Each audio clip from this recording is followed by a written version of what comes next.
All right, welcome to episode 54 of Adventures in Inbetweening. Today we are looking at the very first 3D show I ever worked on in 2010, Planet Sheen.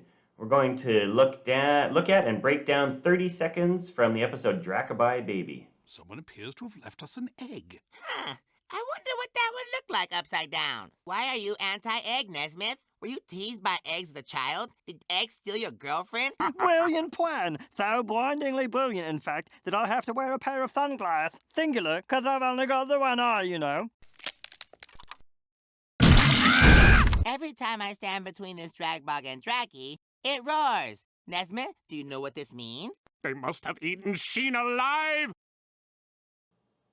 All right, fun stuff. So we'll start with this mystery egg that's appeared outside of Nesmith's home here. We've got some nice empty space set up for the characters to come into the screen. Now, Nesmith, you can see in the storyboards, there were only 2 steps for Nesmith to go down. In the actual environment, there were 6 steps, and so I got to get him down 5 steps in 20 frames here so that he gets to the same point that he used to get to in 2 steps. So I just did the math, said 4 frames a step, math for the win, 20 frames, get Nesmith down there so that he can hit his mark, get into position, start reading the sign, just as Sheen starts to pop out here. Let's get Sheen's first handout, second handout, get some nice offset. Just as Sheen's hands are starting to come down Sheen's hands, we get Doppy's hands coming in, offsetting. Sheen is going to come up here. Doppy's going to plant the second hand. He's going to zip up.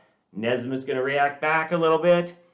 And this is very cheated. This actually looked ridiculous if you looked at it from the other side of the egg in 3D space. Both Sheen and Doppy were floating completely. It didn't make any sense. But visually from the camera view, it looks funny and entertaining, and that's all that matters. So Sheen's doing this turn here, an interesting breakdown, getting from place to place. Board composition, not following it exactly, but it's got great ideas there. So it's just making sure that that's going to work as well as it did in the board. It's going to be as clear. Sheen is saying, I wonder what this looks like upside down. Nesmith is, oh. Doppy's keeping involved with it. Cut to the next shot now, the egg's at the top of the boards. Now, taking the intention of the boards, it's very simple in the board and improving upon it. Lower the horizon line a bit. Make sure we've got that strong perspective going on with a low focal length, probably 28 or 35. As Sheen is coming up here, I want to get lots of shape change on him. Overshoot and settle down, even though his arms are off screen. Just keep it as live as we can. Now, as we set up Sheen with some asymmetry, Doppy's going to start entering again, offsetting those hands, get them really nice and wide, drag the fingers as they're coming down onto the egg there. Boom, boom, planting. And now when Doppy's up, I had this idea where he's just going to come up like very linearly. I had him settle in at the end. I didn't go too far with it, but as Doppy slows down, now Sheen's going to take over, passing the ball from one to the other. Not the exact posing, but again, taking the intention from the boards.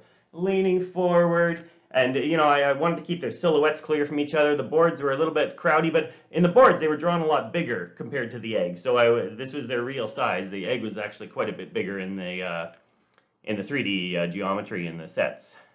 So then, yeah, finding a funny pose with Sheen coming forward there. I loved doing Doppy's blinks. All we needed to do was squish his pupils down. There's no eye white to worry about, anything like that. Just very funny and simple stuff there. And it's just geometry on the outside of the face. Now Pinter, he was very loose in the boards, very different design. In reality, with his rig and his model, his eye was much bigger, his wings were lower down. So it was, I had to make some adjustments there. So here, I basically just took a flying cycle and then just, kept one arm more involved in the acting, while the other arm is keeping flapping to keep him up there, dragging those eyelashes as he goes, dragging and overlapping the legs and the feet.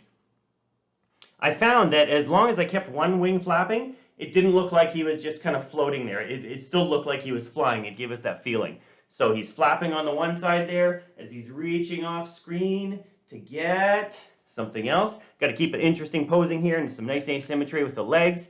He's looking at what he's grabbing, and he's bringing in the sunglass singular. There's a strap on the back that had to go around the back of his head, so it was just a matter of cheating that into place quickly.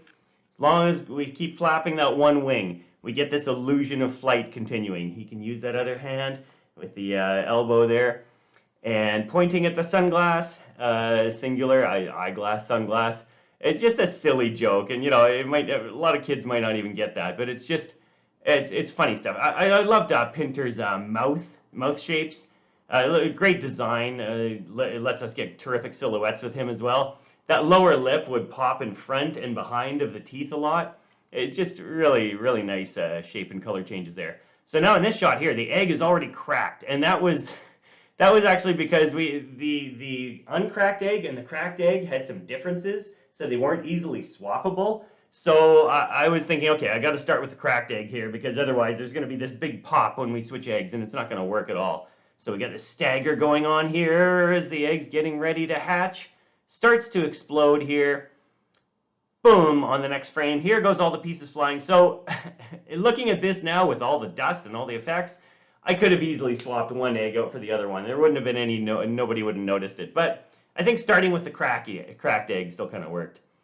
Here we've got pieces flying towards the screen. We've got pieces flying off to the left, off to the right. All this smoke here. Dust is dissipating, revealing the Drakbog. Just to be clear, in animation, we don't see all this dust. So we have to animate everything as if the dust isn't going to cover any of it. We don't, we don't get to have that planning ahead, that foresight. So we just have to make it easier for effects. Now here, Sheen has this acting scene. Now in the boards, he's only got 2 poses.